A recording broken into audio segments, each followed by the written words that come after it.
Hello, business innovators and educators. You're listening to The Enterprise Learning Architect. I'm your host, Chris Knotts, here to guide you through practices and ideas you can use to help build a culture of learning in your organization. Stay tuned to power up your professional playbook as we have conversations with exceptional people who share their experience in achieving successful learning outcomes. Ready to innovate, educate, and iterate? Let's do it. Welcome once again to the Enterprise Learning Pod. Many in the training industry will recognize today's guest, the one and only David Mantica. Anyone who knows David knows he's quite the character, but also one of the most brilliant and successful executives in commercial B2B training. David's is a remarkable journey in the training business, with 25 years of concrete business results that have left quite a mark across a range of industries. This is a leader who has mastered the art of taking professional education solutions to market. He's started training businesses, he's grown them, he's sold them, and we'll pick his brain about it all. David has worked at Global Knowledge. He served as the Vice President of Sales and Marketing at Fastlane. He was President of the American Society of Professional Education, and he currently works as the North American Vice President of SoftEd. David has been a longtime mentor to me and many of my colleagues, and we're so happy to have him on today's pod. Thanks for joining. David Mantica, I have so been looking forward to this conversation. How are you, man? I am doing well. Are you sure? Are you sure? I'm sure. And I think the more I regret it afterwards, the more proven I will have been, and how much I'm looking for.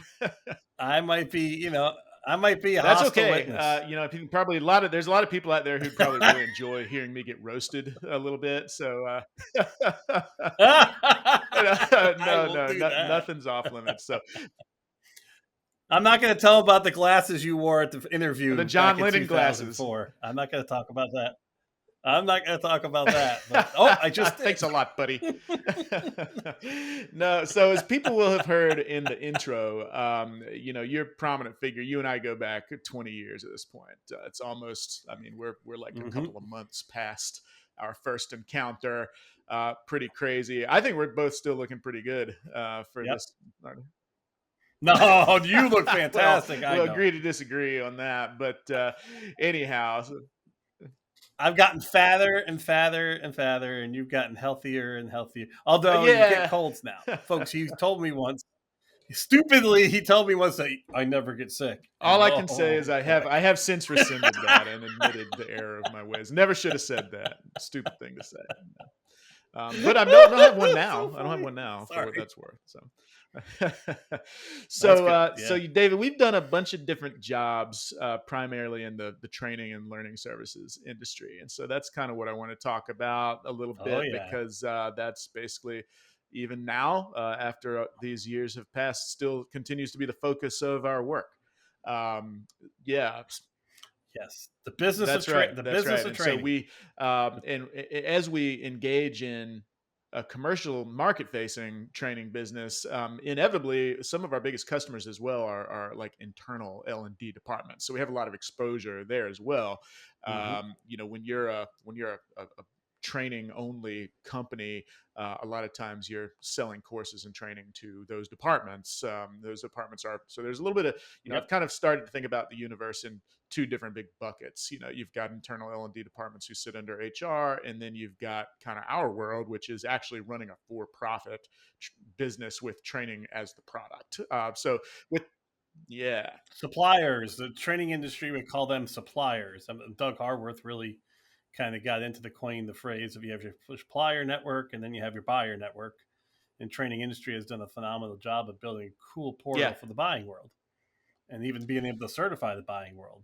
And as I think folks out there, if they know the industry, will know there's a lot of suppliers on their portal trying to make some money. There's several things I could ask about, but I guess you bring up a point there that is probably an interesting thing I could ask you about. You used to talk about the low barrier to entry that it had, and there were only two things that you would say you need if you want to start up a training company. Maybe talk about that a little bit.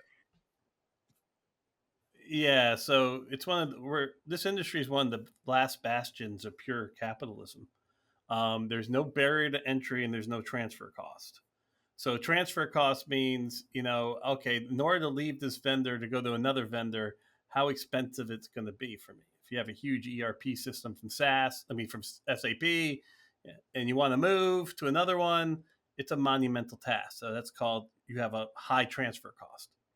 And then barrier to entry would be, okay, what does it take me to actually get in there? So going back to the ERP system, how much money does it take you to build an ERP to actually start trying to compete with those other vendors? Now it's less because of prototyping and AI and stuff like that, but still there are barrier to entries. Training, if you have a brainstem and a credit card machine, you could become a training company. Simple as that. I mean, you I could probably, with AI, spin up a training company in 4 hours. Website, content, marketing, the whole bit. So there is no barrier to entry. So our industry is full of suppliers. Next is as it relates to the transfer costs. I mean, I always talk about it like milk. Right now, I could probably, well, though nobody buys milk anymore, so I have to use it. Maybe I say oat milk, or I'm going to say almond milk. I can get almond milk from probably 20 places within a 10-mile radius. The reality is the same thing. I mean, if I'm sick of using Global Knowledge, I can go to Learning Tree. I'm sick of using Learning Tree. I can go to X company, Y company, Z company, basically in a heartbeat. So that makes this industry from a supplier business side very challenging, but it's also extremely rewarding business. I much rather sell human growth than Yeah, sell a but I bot. mean, so you got credit card and a brainstem, number two prerequisites, but you got to have some subject matter expertise, right? Like you can't. I mean, No, AI could be your subject matter expertise, my friend. It's hard to say, and it's hard to really pitch that out there. But yeah, you have, and what happens is the marketplace then becomes the wheat in the shaft, right? So I could spin this training company up, but very quickly, it's going to become apparent whether I'm good enough or not, and mm, people will just shy away. And then you'll get word of mouth reputation. And ultimately, people are going to ask for refunds. You're not going to be able to build a business. And I got to the point, Chris, where I very seldomly hired I interviewed an instructor in depth, because I'm like, if somebody's stupid enough to go in front of a group of people, talk about something they don't know, I mean, it's insane. So I look to see whether they're sane or not. Otherwise, I mean, if you're willing to go up and talk about something to a group of people, you got to know what the hell you're talking about, because it's you up there. The model is, it's you. It's your brand. So I would tell you that expertise is important for sure. It's what you get for longevity. But also expertise can kill you in this business, because you get boxed into just your expertise, and you can't blow that box out. And once your expertise dies, yeah, your great business point. dies. And I mean, I think it's obviously like you and I are kind of the same mind on all this stuff. So I'm pitching you questions that I know what you're going to say, which is perfect. But yeah, Oh, really? Well, I should say well, something we'll see. differently. We'll see if you can surprise me. You may still, but I think there's an important point here, right? Which is the Damn. expertise Oh, is not product, right? So, like, if you're in a training business, expertise is an ingredient to the product, but it is not the product itself. And you mentioned sort of the expert who's in front of the classroom. Now, we've seen plenty of times when maybe somebody has buku of expertise, but they really suck as a facilitator, right? And now, so then yeah, you don't have a good that's product. right. Then you've got somebody who might be the smartest engineer or the smartest technical person in the world. In fact, I mean, I think sometimes there's almost an inverse relationship, isn't there, between how good somebody's specialized expertise is and how good they are in front of a classroom full of people. I tested this out. I tested this out at Global Knowledge. Wonderful gentleman, used to drive a bread truck, and he wanted, and very gregarious personality, intelligent, and we converted him into one of the best networking Hmm. fundamental instructors you could ever imagine. And at that point, networking fundamentals became more mass, less expertise. People needed to have a good instructor to be able to help them understand the concepts, and they weren't going to push that instructor two or three levels beyond. So the older the solution, the older the technology, the more the more that not the edutainment, but the more the instructor counts. The newer the technology, the newer what you're trying to get across to the people, the critically more important than the instructor.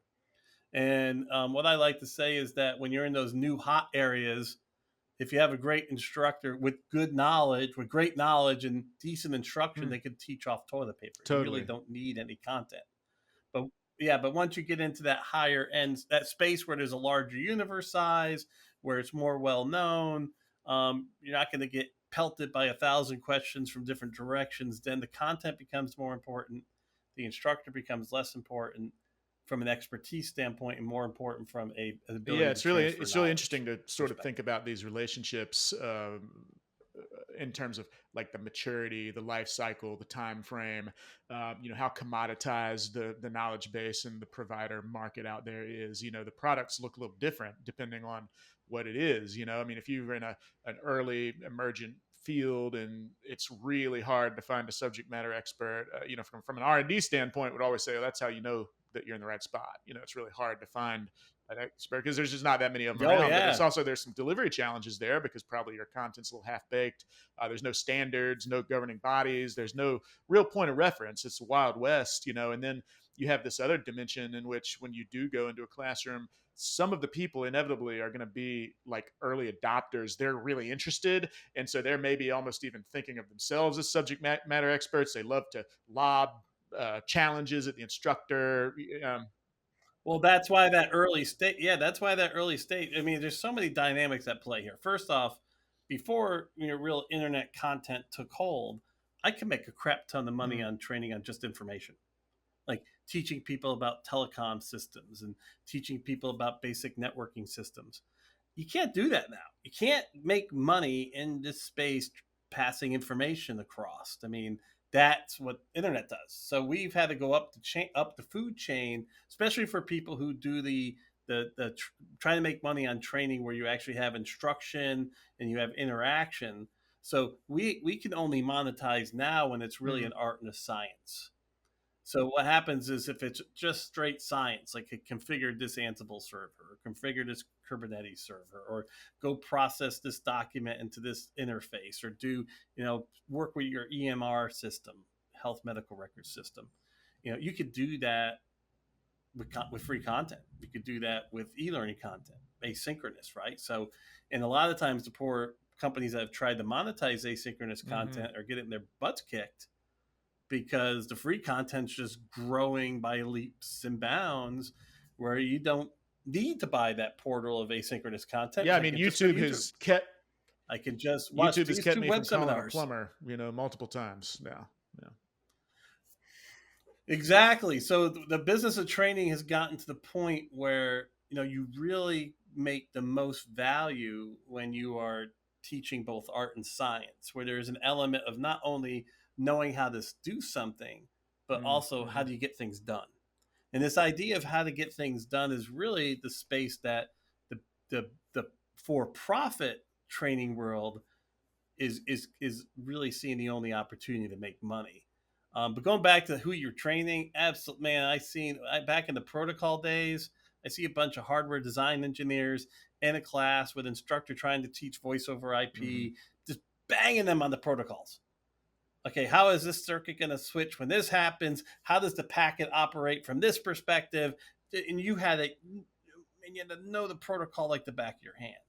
But now if you do a voice over IP class, which you wouldn't because it's Mm-hmm. ubiquitous and it just operates, you would just teach someone, okay, what it is, and here's how you pick up your phone and dial because it happens automatically.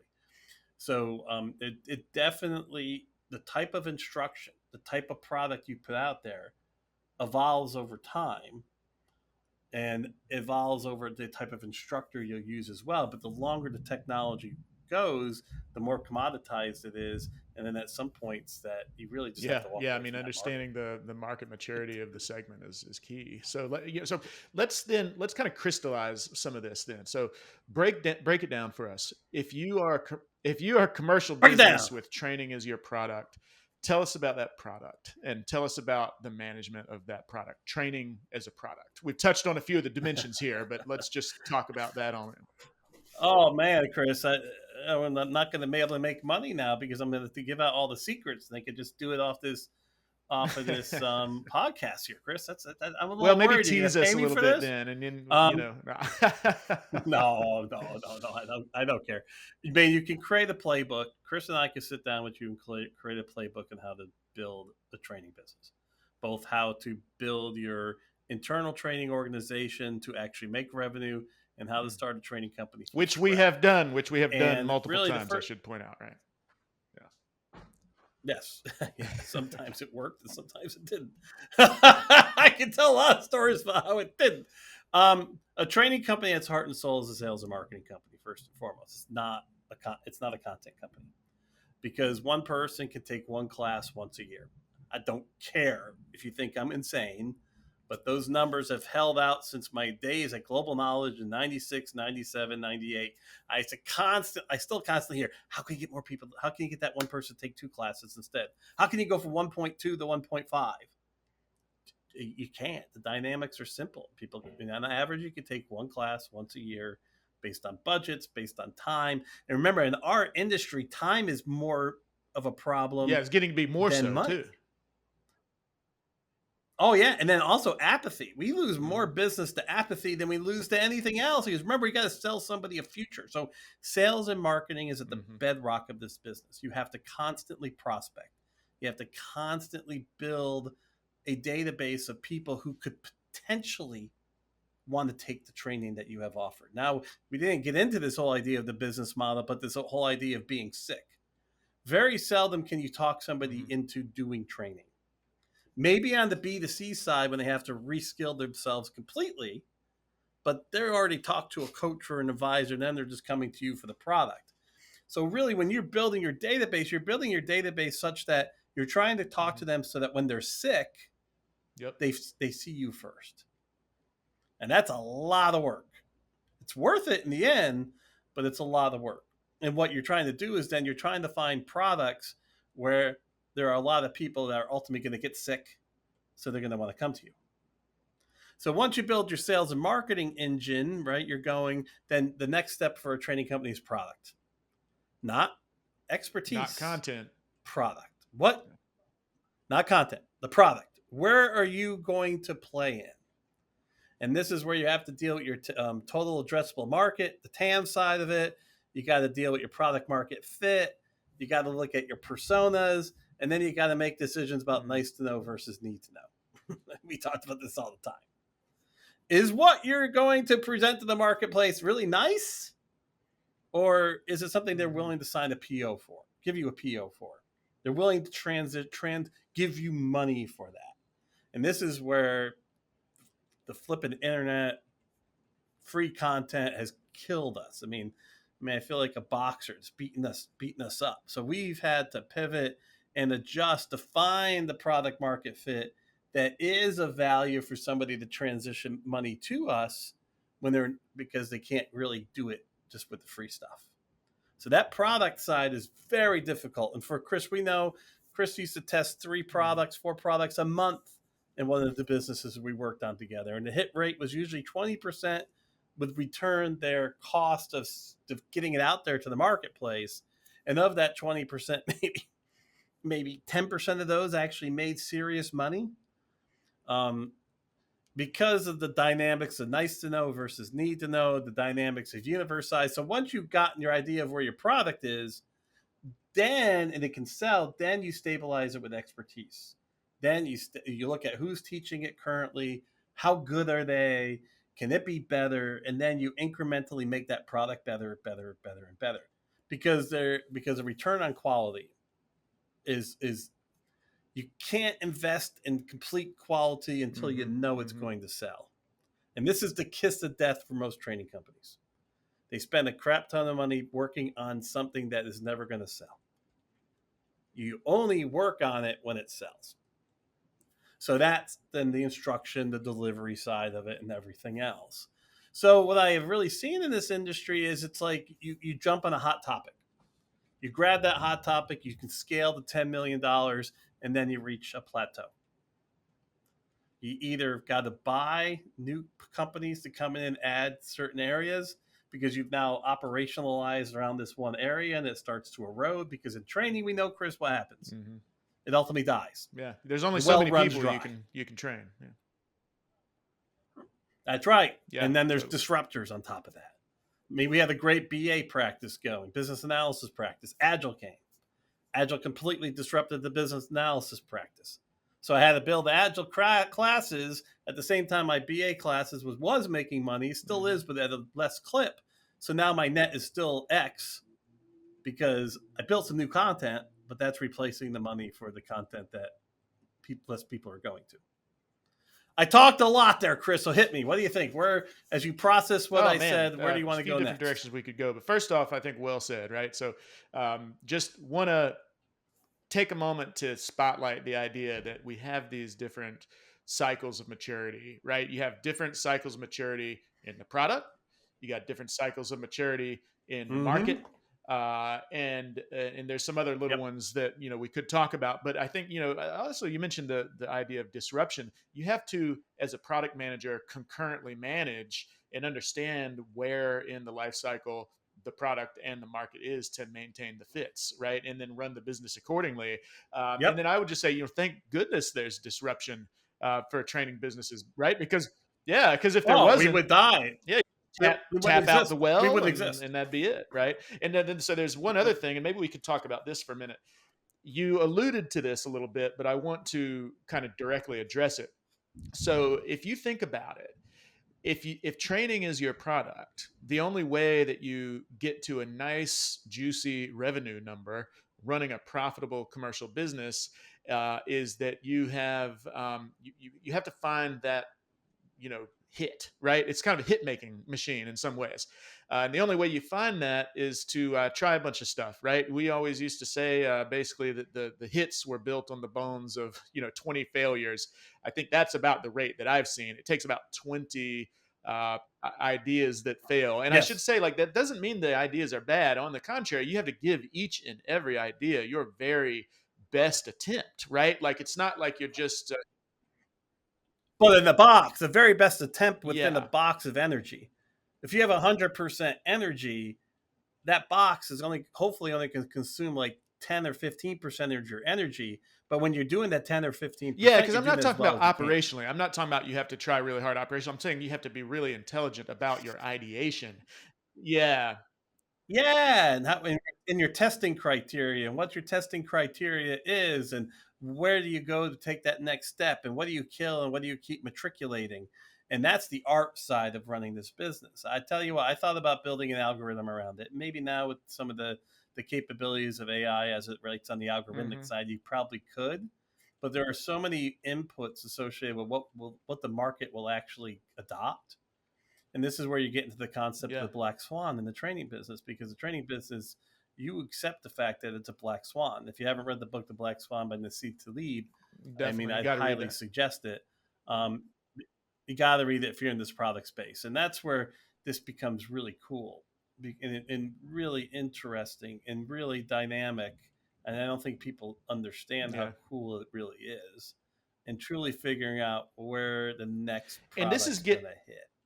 And I'm in the middle of that right now with a company. I'm right in the yeah, middle yeah. of it So am right I. now. And I Eh, love the space, and I think it's interesting. One of the things that has been most gratifying about this, because cutting my teeth on this in a training space then led to kind of this cool exposure in which these product dynamics aren't just really, it's not just a training market. I mean, it's basically any service based economy segment. I mean, they're Yeah, but we have more. But if you want to really cut your teeth and really get it to go to those other places, because the yeah. dynamics are so wild.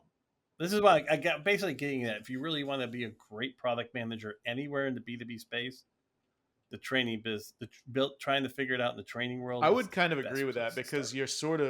you're dealing with the same fundamental product dynamics that you face in other industries, but it's so like distilled. You're dealing with the elementals. And Yeah, across a wider swath. So, and the dynamic, like I feel very confident I could go to any agile. software For company sure. and do Yeah. a phenomenal Yeah. job from a marketing perspective, or any new AI startup could do a phenomenal job in the product marketing side of it. I just find it boring Yeah. because it's a very myopic picture.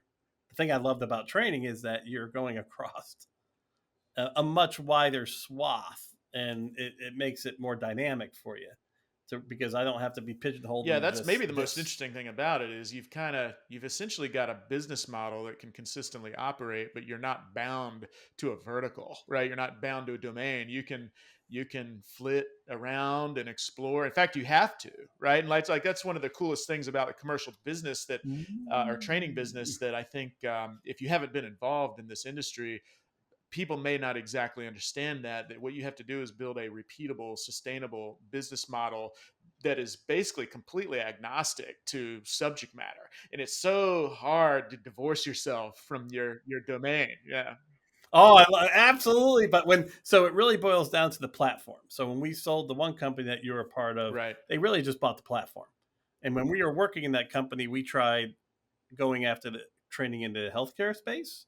We tried going after training in the energy space because we knew Hmm. that the platform was agnostic. And then to go to market, we tried to go into more of the Hmm. DevOps coding space. We tried to go into the professional skill space with Hmm. different levels of success. But in the commercial training side, if you want to commercialize training in any area, Yeah. the platform has to be agnostic, and it's a sales and marketing platform. Now, that platform can adjust to different business models, because some business models in training are more content space, which you sell kits. Some might be a little bit more service space. Some might be a little more asynchronous space. So you have to adjust the platform based on the business model. For the most part, that platform Yeah. should be agnostic. So you really have to be a strong sales and marketing person to succeed in sales. I mean, succeed in training. Now, for many, many years, it was the direct marketers who came to this space, and it was the direct Hmm. marketers that made a crap ton of money, because direct marketing was a perfect fit for training, because you know the persona, you know the job title, you know the function, but they're spread out across a bunch of different companies. So when you direct marketed direct mail before what happened with regard to the pandemic, you could actually hit people very specifically based on the persona and based on the job function that would get the most value out of that training. Yeah. The pandemic killed that. So now we have been struggling from a marketing perspective in this industry to find something that is so good at creating a sales qualified lead. Like I've become a master in this marketplace of Yeah. creating marketing qualified leads. Oh my gosh, I can create marketing qualified leads across anything. And I don't mean to be, I mean, but to create sales qualified leads in this Yeah, space, yeah. I it's mean, let's stick with that harder for a minute now. because I mean, you allude to a time, yeah, probably let's think it must have been about 15 years ago. So we had this interesting time. It was pre-pandemic. It was kind of pre acceptable culture, distributed. Everybody's on Zoom, all that stuff, right? Now, although I should say, you and I were standing up very successful remote classroom deliveries long before the pandemic. I mean, there was a Oh God, we were doing it in I mean, in our industry, they were getting that people were saying it could never be done. And when we started standing it up in 2008, 2009, it was amazing what happened. But remember, I stood up remote training with Bob Sankerget at Global mm, Knowledge in 2001 and 2000. We were doing networking fundamentals, telecom fundamentals classes, using tools like Centra and Interwise, and creating remote classes back then. So that's why I took that expertise when we were in the other company and started doing it that way. But it yeah. was certainly done differently.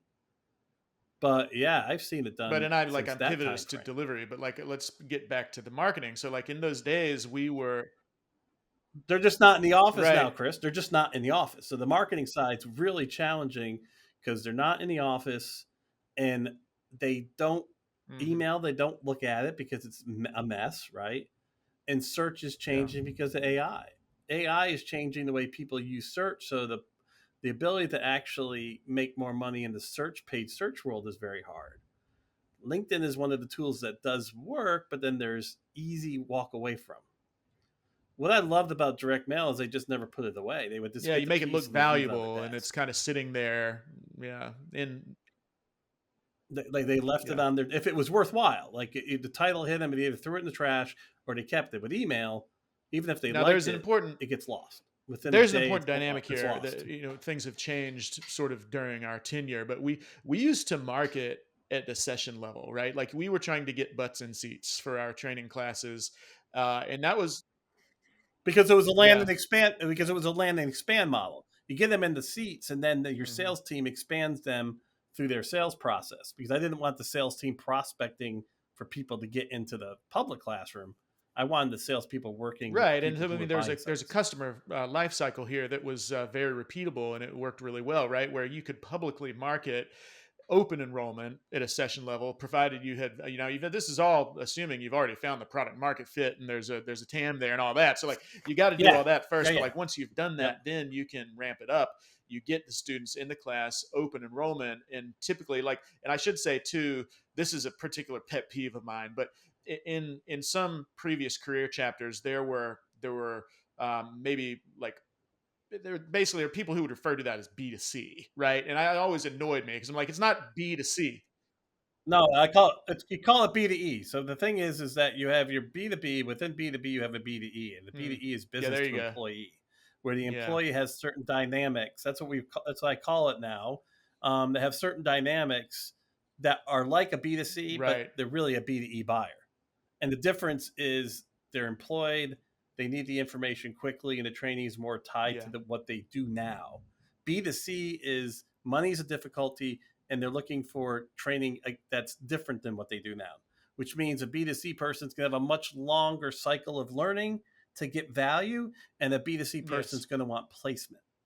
A B2E person doesn't care about placement. They just want to make sure they keep their job. So they're going to get the skills Yeah, they so need it's to like keep their job. some of the demand dynamics are a little bit like a B2C, but at the end of the day, it's important to understand that those dynamics are functioning within an umbrella of like essentially a B2B, a larger B2B situation, because Mhm. like it's not going to be the C's credit card, it's the B's credit card. It's going to pay for it.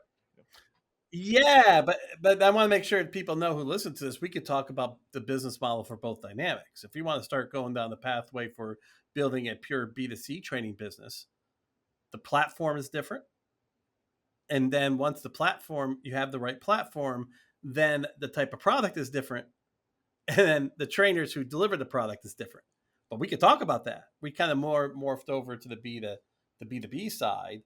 And what I think you're getting at, Chris, would be there are three different buyers in the B2B side. There's Hmm. the doer and the doer manager, the person who needs the training, and the manager Right. who wants that person to have the training.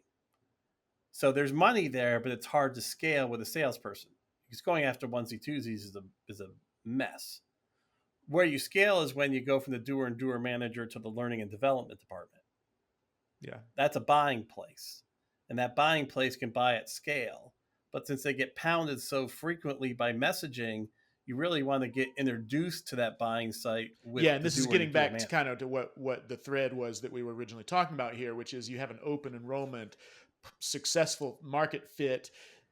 It is going to be said that B to E. I like that. So the B to E gets into your class. They're maybe an individual, or maybe they're going as an advanced scouting party, right? To see. Yeah. That's usually what it is. That's you in most cases. If you're doing the public business model, it's scouts, and they're trying to sniff out whether it's good or not to have more people attend. And then your salesperson working with the instructor who taught that class then work to expand it because the business model is B to E is brought in by marketing, and then B to E is converted Yes. to B Yeah. to B with your Exactly. sales. So with the land, your sales model is not a prospect model in this business. Your sales model's got to be a land and expand model where you're expanding through Yeah. a bigger company. And most companies who take training are big. So my joke used to be, Chris, if there's an I hate this analogy, but I like it too. It's kind of fun. Is that if there's one person going to some of these classes, Hmm. there's a lot, like a cockroach. And so that's why I love the public model. So now most companies are now looking at maybe instead of the public model, it's a conference model. So I've been playing with this and saying, why don't I just try to build a conference model instead, reduce the barrier to entry money wise, but no, I'm still getting B to E, and then see if I can use my sales team to work those B to E leads to scale.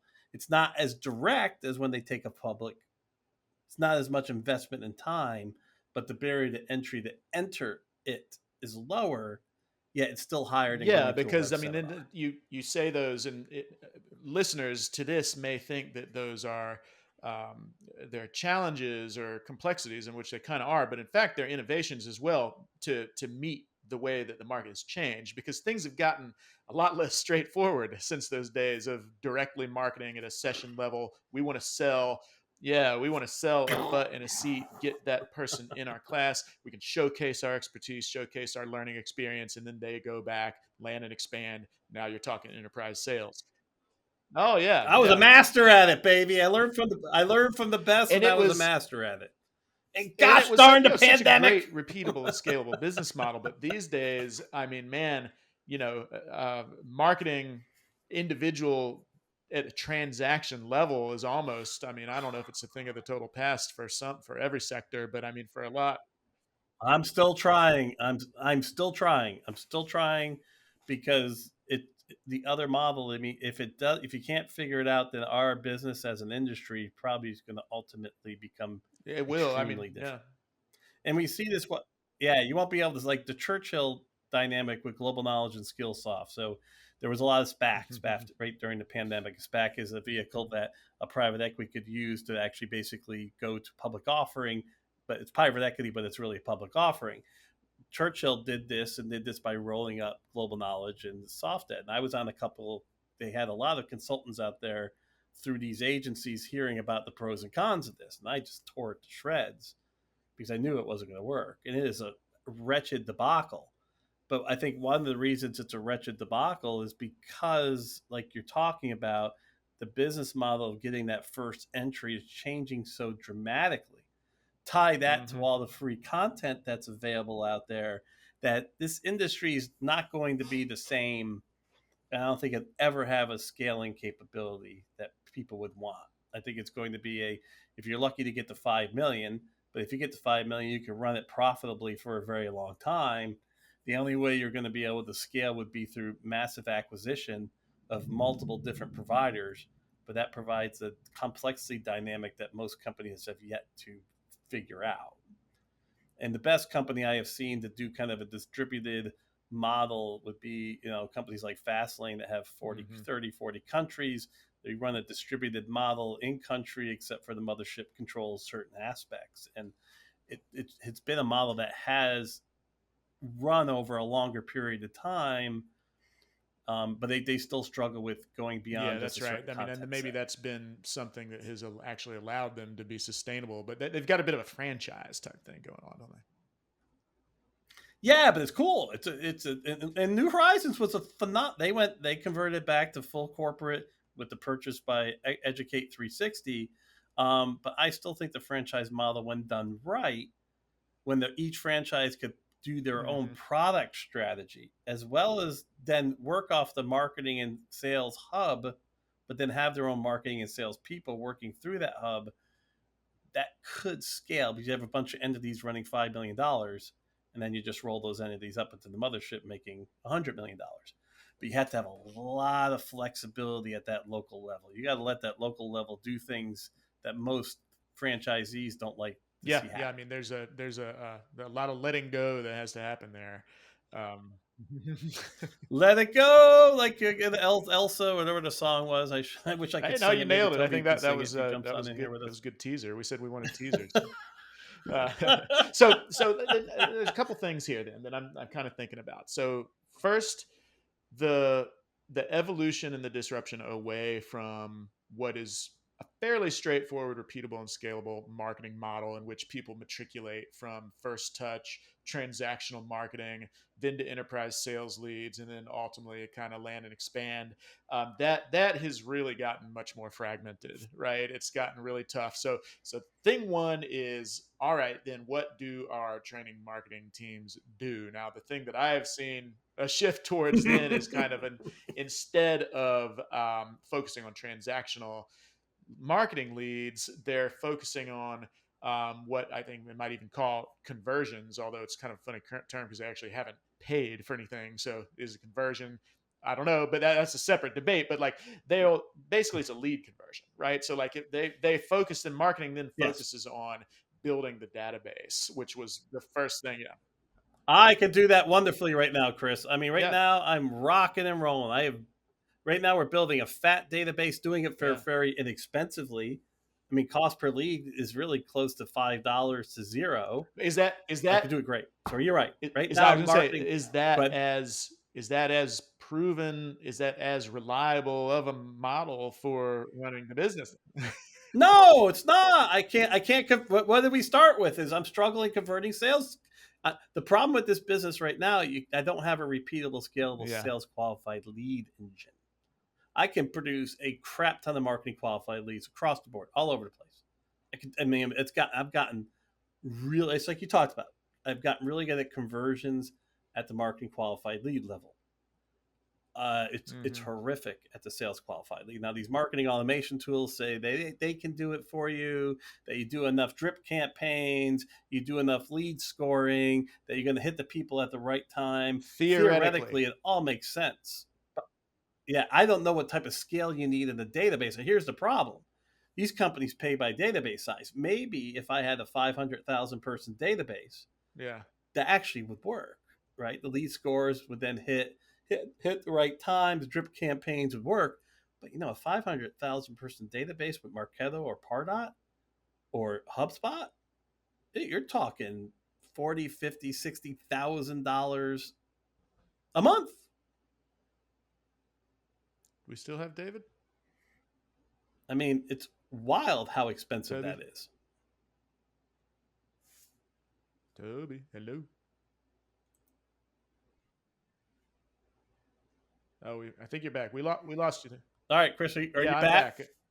Yeah, how much to So do yeah, this? tell us again. 500,000 person database using like Marketo. Yeah, Okay, so here's this.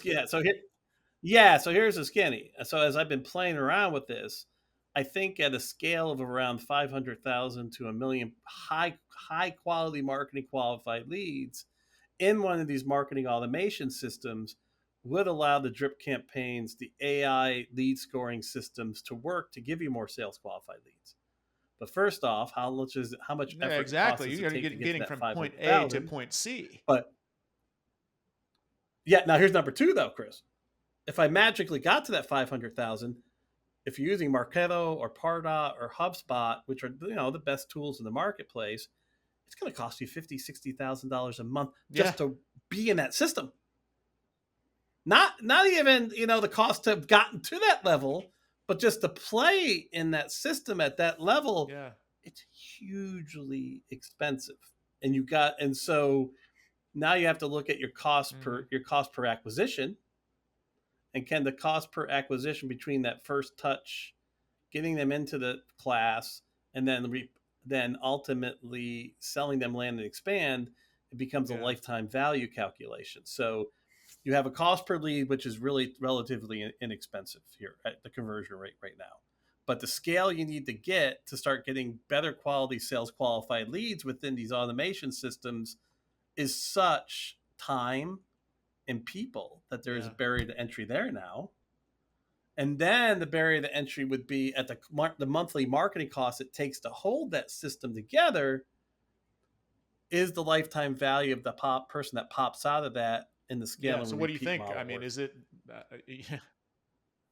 I think if you can build your own HubSpot, much like when because Semtech Hmm. was kind of sort of like this. Semtech was a direct marketing database that you could see where people came from, why they came from there, and then you can more target your Yeah, mailings and build your house file up. Theoretically, if you could build your own without all the bells and whistles, it was very specific for training. This it might You might be able to do it.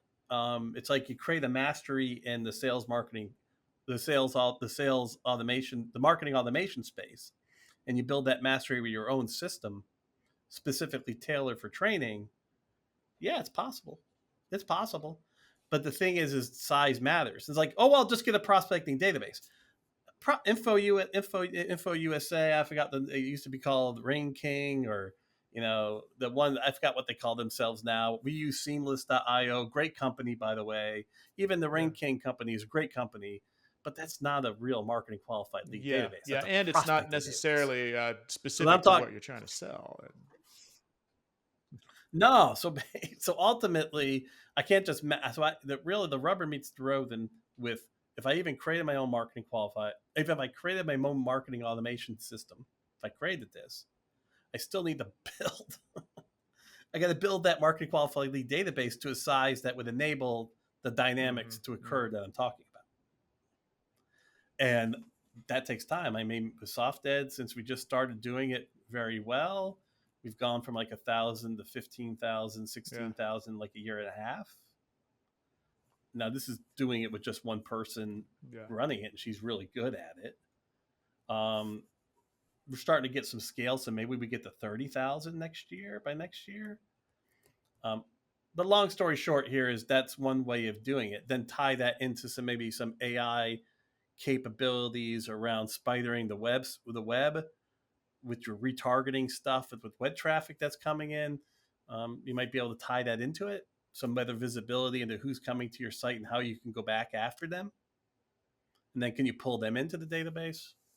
And you have Yeah, well, privacy and issues there's with that another as issue well. too. I mean, which you haven't even touched on, but I know is close to your heart. And I mean, we're kind of winding down on our time, so this is probably a good subject for a completely other conversation. But another thing that you have to have is that you've got to really build quite the sophisticated team to be able to do all that. And that's a whole other Yeah. dimension that Yes. is, I think, probably close to your heart, and maybe we'll ask you about it sometime. But I mean, yeah, Yeah, talent becomes critically important here, and talent that gets it, because marketing is not branding. Too many people think marketing is the brand, the colors, the brand concept. Our type of marketing is mm-hmm, down and yeah, dirty work, executing work that takes a really smart person to do, but it's also kind of messy and dirty. So it takes a team, and the people aren't willing to invest in that marketing team, because we got to the point of that one company that we yeah, basically built a mini agency, and I still believe that agency again was oh yeah, agnostic, could really sell anything, just like agencies do, but they were specifically mm-hmm, focused on training, so they got how to do the platform to go after yeah. people who wanted training. So yeah, you have to ultimately find talent, especially in the marketing side, Yeah, and that's hard 100%. to find. And things have just gotten so broadly distributed, so fragmented, and then of course the drumbeat of tech disruption is always there underneath, especially since Yeah. that's usually plays a heavy role in the domain space that we're trying to operate in. Oh yeah, and you're just hoping that something scales enough and stays steady enough that you can get a Yeah, 2, 3, 4 year lifespan out of it. So to summarize the whole conversation, I would tell any L&D department that wanted to monetize their training, they have to yeah, build their marketing capabilities first. If I were talking to any SME that was listening to this and wanted to build a training company, a supply side training company, they have to build their marketing capabilities first. And if I'm talking to a training company that's been disrupted, who got to a $10 million scale, maybe because they found the right vein, they got to reevaluate their marketing, and they then have to reevaluate what products they're selling. And it's either spend a bunch of money adding product, or it's yep, through acquisition. But it boils yeah, down yeah. Couldn't initially agree to more. marketing. And people don't get it in All the right, training space. They last don't get it. question, and then we'll wrap. I think I may have come up with the one that's going to throw you for a loop. I hope that I have. We'll see. All right. So you, in your Okay. career, you're pretty much the bulk of your career has been running commercial training. I've been around for maybe like the latter 2/3 of that. Here's the question. So, in your career, all the different products, Okay. all the different training companies you've had a hand in, and this is could be a very rough answer, right? I'm not looking for anything audible here. How much accumulated gross revenue do you think you've been at the helm of for Oh my training gosh. companies? Oh, Chris, I love it. I love this question because it makes me feel good about myself. I always tell about my biggest mistake. My biggest mistake was the security thing I did at Global Knowledge, which would have added at least 30 or $40 million to the stuff that I was able to have involved with. But just a voice over IP class back in my late 20s, I mean, that probably made Global Mm-hmm. Knowledge $30, $40 million. VoIP and SIP, those two classes alone. Then the management of older product, when I was running the TCP/IP and Net Funds line, they when I managed them, they were probably both $15 million products themselves. So that was 30 million. Annually. So, but I won't claim. Yeah, I won't claim the additional. So let's say I ran those for 3 years, so $30 million times three, so that's 90 million. The SIP the stuff with voice over IP, that's probably And another we're still 30 20 million. years ago. So there, yeah, that's on the global knowledge side. The CCI side probably 4 million, because it wasn't as big a scale. ASPE probably aggregate. I mean, cumulative. I mean, once one, yeah. Oh, at least 34, yeah. probably 50 million cumulative. So now you're getting close to I'd like what, say, or 200 maybe more. million, I mean, somewhere in that that was range. before you exited, so like we were able to get that up a little bit. Which, yeah, Oh yeah, if you look at the yeah. products that they're still selling today that were ours, I'd say maybe you I rolled think up to so. about Half 500 a million. half a Thanks for making me billion, feel good half a about my billion in Chris. gross revenue. So Half a you have billion been a good, of the things you I have been a built, good touched, or productive member of something. society, sir.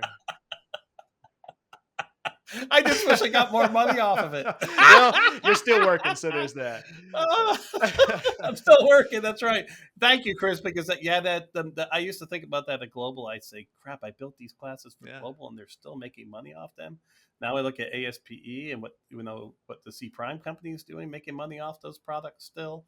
Now what we built here at SoftEd. Yeah, All thank you. right, Yeah, it's sounds probably about reasonable to me. $500 million. Yeah. Well, cool. Look, Well, thank you for offering me that question and giving me a platform absolutely, to talk about myself. absolutely. Wow, Well, that did throw I me got to for a try loop. hard. That did. Well, hey, this has been great. I'll give you the last word here. Anything else you want to say? We'll have you back, but for this discussion today.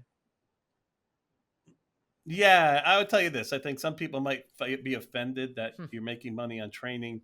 I think the thing that you want to think first Yeah. off is experts want to make money. So in order for an expert to be willing to, instead of being an expert making $600,000 at Google, that they're going to have to make money providing that expertise. So that's part of the reason why you have a for-profit entity here, because you want to put the best in the classroom, and the best wants money. So at the end of the day, when we find what it is that's going to sell, we have to find the best, and that's why we have to charge for it. I would say that to folks that you do this because you really love it. You don't do it to make millions and millions of dollars, because you're not. You do it because you love it. You do it because of what you know you're doing to help people out, because it's amazing. It's amazing the people we've helped out. I had a wonderful instructor back, and this is a story. I had a wonderful instructor back in my global knowledge days, Tony DiNardo, and he wrote our Understanding Computer Networks class. He taught our networking fundamentals class, and God rest his soul, he died of prostate cancer way too early. And I went to his funeral and talked to his wife, and I looked at his wife and said, Tony probably touched 15, 16,000 people's lives directly from what he produced in the world. And, not many of us can say that we've done it. Okay, maybe it's sold the candy bar. Yeah, well, it affected for the better or for the worse, right? I mean, it was a momentary yeah, the candy bar's for the worse pleasure, but like we're helping people do their jobs, stay relevant, stay on top of their career. Yeah. So this industry has to continue, and for the betterment of all parties. And I think what people have to realize is that YouTube can only go so far. That you're going to have to spend money teaching people not only how to do something, but also how to get things done. And I think that's where this industry is going, is at that level. And I think more money has to be spent by companies doing that, instead of just expecting them to figure it out with all the different free channels. And I still have Tony's sign. Tony built the sign, ripped the training box, wrote "I'll work for evaluations" on it, took to every one of his classes for 5 years. Loretta gave it to me. I love and that, and framed it. I It's think right you were here right on to my frame that, left-hand because I've side. always kind of had a little saying of my own. The ultimately the eval is the product. That's how I look at it. Yeah, the return. What did the people see the return? And then doing the eval 3 months later as well. And the fact that they came back and need more. That's another great eval. So wonderful industry. It's very complicated, very challenging industry. It's not for the faint of heart, but it's wonderful to see what you can do for the world. Well, I think that's a good place to leave off. So thanks so much for your time, DM. We really appreciate it. This has been fun. I love it, Chris. Thank you for the opportunity. Absolutely. We'll see you later. Bye-bye. Yep. All right.